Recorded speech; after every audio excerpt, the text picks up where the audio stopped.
దేవుని ఘనమైన నామానికి మహిమ కలుగును గాక. విశ్వవాణి టీవీ కార్యక్రమం వీక్షిస్తున్న మీ అందరికీ క్రీస్తు కృపలో క్రిస్మస్ శుభాలు బహుమెండుగా కలుగును గాక. ప్రభువు మిమ్ములను మీ కుటుంబాలను బహుగా దీవించి ఆశీర్వదించును గాక. ఆమేన్. ఈ శ్రేష్టమైన సమయమందు దేవుని యొక్క మాటల్ని మనం ధ్యానం చేసుకుందాం. లూకా శుభవార్త 2వ అధ్యాయము 12వ వచనము. ఇదే మీ కానవాలు, ఒక శిశువు పొత్తిగొడ్డలతో చుట్టబడి ఒక తొట్టిలో పండుకొని ఉండుట మీరు చూచెదరని వారితో చెప్పెను.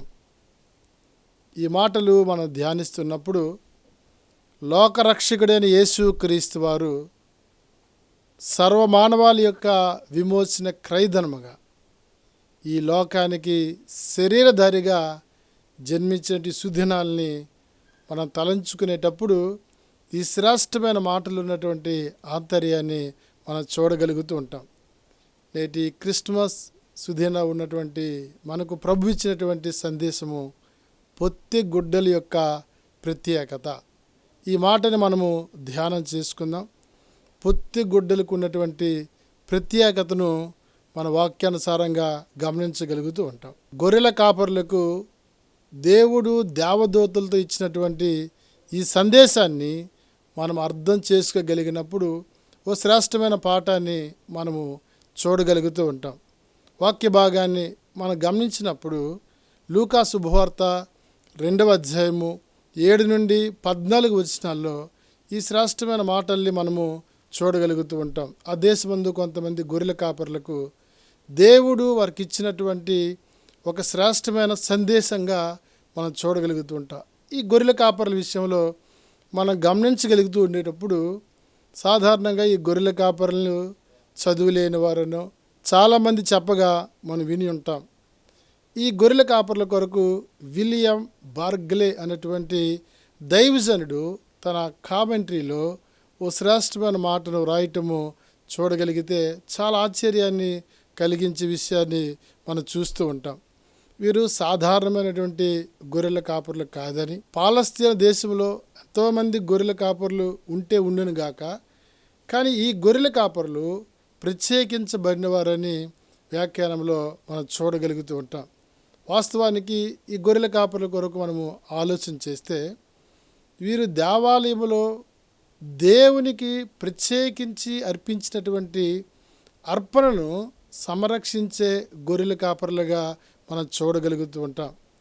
యూదుల యొక్క సాంప్రదాయ ప్రకారము ప్రథమ సంతానాన్ని ప్రభువు కొరకు అర్పించేటప్పుడు ఈ ప్రథమ సంతానమైనటువంటి ఈ గొర్రెలను విశ్రాంతి దినాన బలి ఇవ్వటం జరగదు. కాబట్టి అలాంటి గొర్రెలను ఎలాంటి అపవిత్రత వాటికి సోకకుండగా ప్రత్యేకించి వాటిని సంరక్షించినటువంటి యాజకుల యొక్క సమూహమే ఈ గొర్రెల కాపరులు అన్నటువంటి విషయాన్ని చూడగలుగుతూ ఉంటాం. వీరు ప్రత్యేకించి దేవుని యొక్క మందిరములో దేవుని కొరకు తీసుకొచ్చిన ప్రథమ సంతానమైనటువంటి ఆ గొర్రెలను సంరక్షించినటువంటి యాజకులని బైబిల్ పండితుల యొక్క అభిప్రాయము.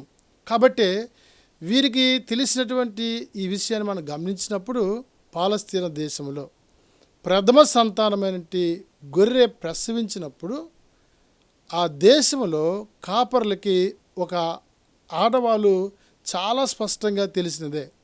ఆ గొర్రె ప్రసవించే సమయంలో కాపరి ఆ గొర్రె క్రింద నేలను తాకకుండా ఉండేటట్లు ఒక శ్రేష్టమైన వస్త్రాన్ని తీసుకుని వెళ్ళి దానిపైన ఆ గొర్రె తన ప్రథమ సంతానాన్ని కనేటట్లు ఆ వస్త్రాన్ని నేలను తాకకుండా వేయటం చూస్తుంటాం. ఇలా జన్మించినటువంటి ఆ ప్రథమ సంతానమైన గొర్రెను వారు ఆ వస్త్రంతో చుట్టి తమ భుజముల మీద వేసుకుంటూ దేవాలయానికి తీసుకుని వెళ్ళేవారంట.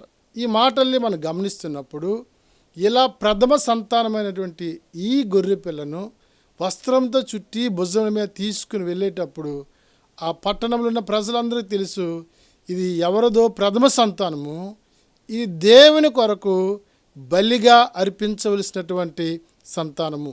ఎప్పుడైతే ఆ ప్రథమ సంతానానికి వస్త్రములతో చుట్టి అలా భుజం మీద వేసుకుని తీసుకుని వెళ్తారో ఆ దేవాలయానికి వెళ్ళేటప్పుడు యాజకులకి తెలుసు ఇది ప్రథమ సంతానమని, ఇది ప్రభువుది అని. కాబట్టి దేవదూతలు ప్రత్యక్షమైనప్పుడు గొర్రెల కాపరులుగా పిలువబడుతుంటే యాజకులకు ఇచ్చినటువంటి సందేశం ఏమనగా లూకా శుభవార్త 2వ అధ్యాయము 12వ వచనము. దానికి ఇదే మీ కానవాలు, ఒక శిశువు పొత్తిగుడ్డలతో చుట్టబడి. ఈ మాటని మనం గమనిస్తునేటప్పుడు ప్రభువైన యేసు క్రీస్తు వారు తను జన్మించినటువంటి సందర్భంలో తను పొత్తిగుడ్డలతో చుట్టటము మనం చూడగలుగుతూ ఉంటాం.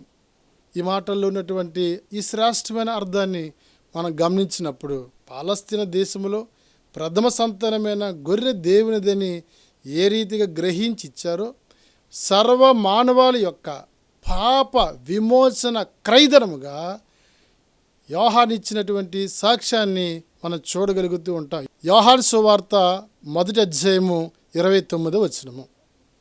మరునాడు యోహాను యేసు తన యొద్దకు రాగా చూచి, ఇదిగో లోక పాపములను మోసుకొని పోవు దేవుని గొర్రెపిల్ల. గొర్రెల కాపరులకు దేవుడు దేవదూతల ద్వారా ఇచ్చే సందేశము, ఆ శిశువు పొత్తిగుడ్డలతో చుట్టబడెను. యేసుక్రీస్తు వారు ప్రథమ సంతానంగా ఈ లోకానికి ఏతించటం మనం చూస్తూ ఉంటాము. వాక్య భాగాన్ని మనం గమనించినప్పుడు లూకా శుభవార్త 2వ అధ్యాయము, ప్రతి తొలిచూలు మగపిల్ల ప్రభువుకు ప్రతిష్ఠింపవలెను అని ప్రభు ధర్మశాస్త్రమందు వ్రాయబడినట్లు ఆయనను ప్రభువునకు ప్రతిష్ఠించుటకు ప్రభు ధర్మశాస్త్రమందు చెప్పబడినట్టు. ఈ మాటల్ని మనం గమనిస్తున్నప్పుడు ప్రభువు ప్రథమ సంతానంగా ఈ లోకంలో ఆయన జన్మించడం చూస్తూ ఉంటాం. ఈ మాటని ధర్మశాస్త్రమందు మనం గమనించగలిగితే నిర్గమాకాండము 13వ అధ్యాయము 2వ వచనంలో చాలా స్పష్టంగా ఈ మాటను మనము చూడగలుగుతూ ఉంటాం.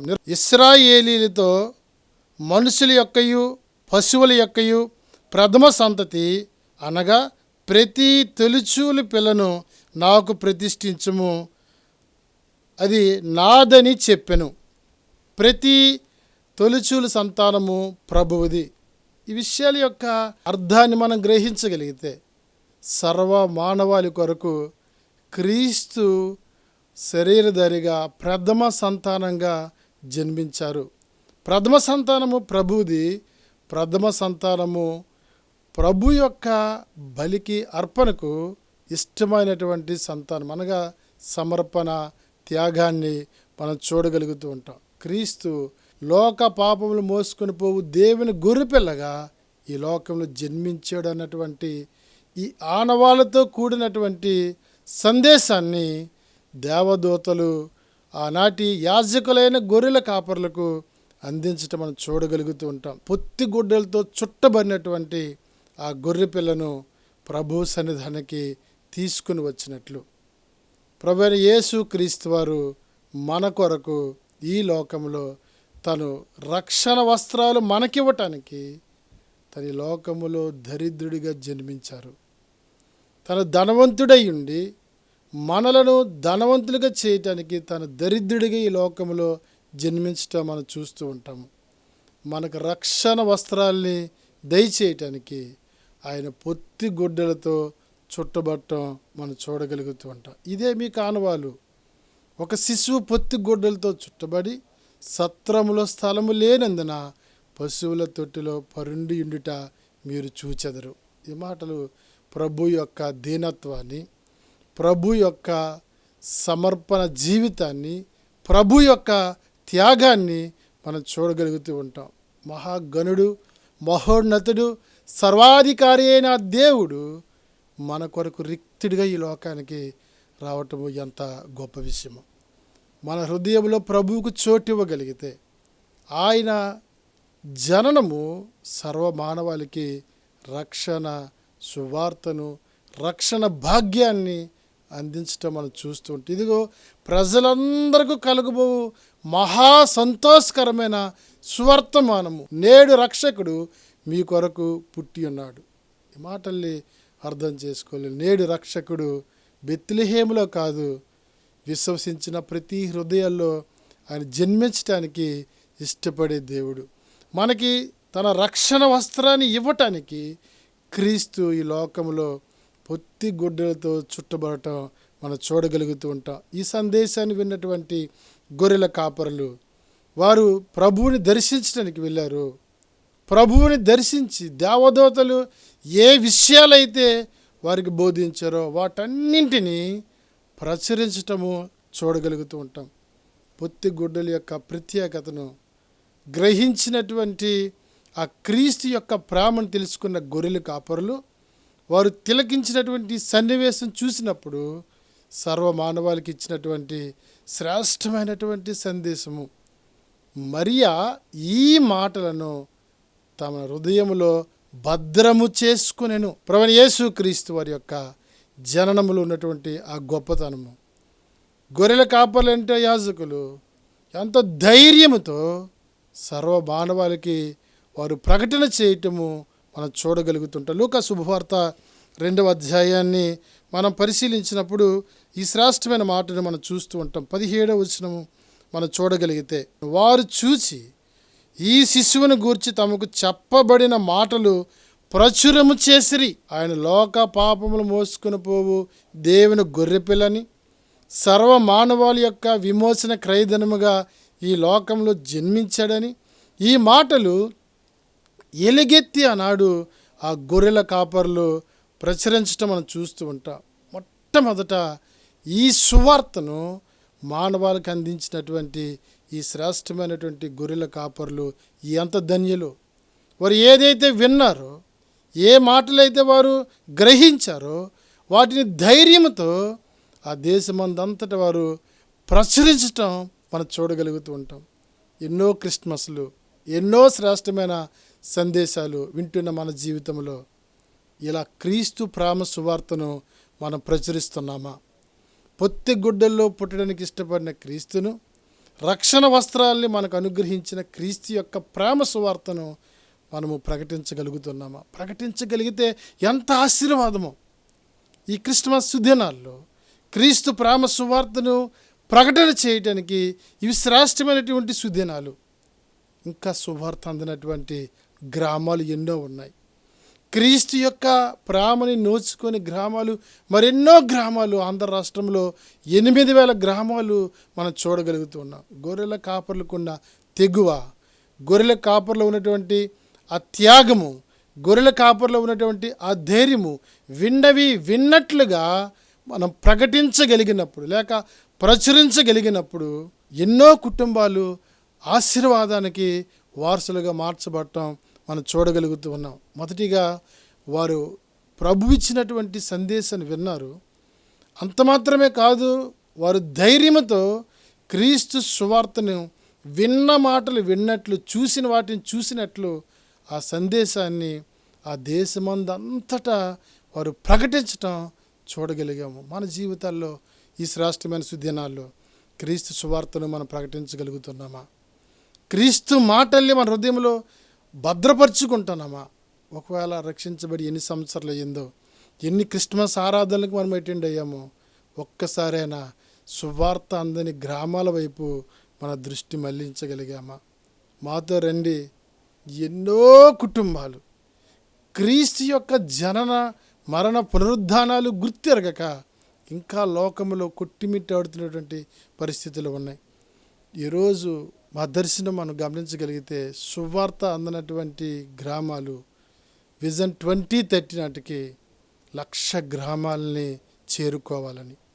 ఈ శ్రేష్టమైనటువంటి సువార్త పనిలో మీ వంతుగా మీరు ప్రచురించండి. ప్రచురించలేకపోతే మాలా ప్రకటించిన వాళ్ళ కొరకు ప్రార్థించండి. ఒక్క గ్రామము దత్తత చేసుకోవటం ద్వారా ఆ గ్రామం అంతటికీ క్రీస్తు యొక్క ప్రేమ సువార్తను అందించడానికి సాధనలు అవుతుంది. క్రీస్తు యొక్క ఆ రక్షణ వస్త్రాలు, క్రీస్తు ఇచ్చినటువంటి ఆ నిత్య జీవం పొందుకోవటానికి మీ వంతుగా మీరు ప్రార్థించి సహకరించగలిగితే ఎంత ఆశీర్వాదకరం. కొంత సమయాన్ని, కొంత ధనాన్ని ప్రభు పని కొరకు ఖర్చు పెట్టడానికి శ్రేష్టమైనటువంటి ఆ దినాల్లో ప్రభువు కొరకు మనము ఖర్చు పెట్టేవారు ఉండాలి. దేవుడు మనకి ఇచ్చినటువంటి శ్రేష్టమైన ఆజ్ఞ, మీరు సర్వలోకానికి వెళ్ళి సర్వ సృష్టికి నా సువార్తను ప్రకటించండి. ఎంత ఆధిక్యత, ఎంత ఆధిక్యత! క్రీస్తు యొక్క సువార్తను ప్రకటించటం ఎంత ఆశీర్వాదం! కాబట్టి ఈ క్రిస్మస్ సుదినాలలో క్రీస్తు యొక్క ప్రేమ సువార్తను అనేకులకు ప్రకటిస్తూ పొత్తిగుడ్డల్లో చుట్టబడిన క్రీస్తు యొక్క గొప్పతనాన్ని వివరిస్తూ అనేకుల్ని క్రీస్తు యొక్క రక్షణ మార్గంలోకి నడిపిద్దాం. మన కుటుంబాలని ఆశీర్వాదానికి వారసులుగా, క్రీస్తు చేత మన దీవెనకి వారసులుగా ఉండేటట్లు మనం ప్రయాసపడదాం. అట్టి కృప పరిశుద్ధాత్మ దేవుడు మనకు ధారాళంగా దయచేయను గాక. ఆమేన్. ప్రార్థన చేసుకుందామండి. పరిశుద్ధుడైన తండ్రి, జీవం కలిగిన యేసు నీకు వందనాలు తండ్రి. నాయన, పరలోకంలో ఔన్నత్యం కలిగిన దేవుడు మమ్మల్ని ప్రేమించి ఈ లోకానికి రిక్తుడిగా వచ్చావు తండ్రి. నాయన, సత్రంలో స్థలం లేదు నాయన, నువ్వు పొత్తిగుడ్డలతో చుట్టబడ్డా ప్రభా. నాయన, ఔన్నత్యం కలిగిన దేవుడు ఇంతగా తగ్గించుకొని నీవిచ్చిన రక్షణ భాగ్యాన్ని బట్టి మీకు కృతజ్ఞతలు తండ్రి. నీ రక్షణ భాగ్యం పొందుకొని మేమందరం నీ ప్రేమ సువార్తను ప్రకటించడంలో సాధనాలుగా వాడుకుని మహిమ పొందుకోమని యేసు నామములో ప్రార్థన చేయుచున్నాం తండ్రి. ఆమేన్.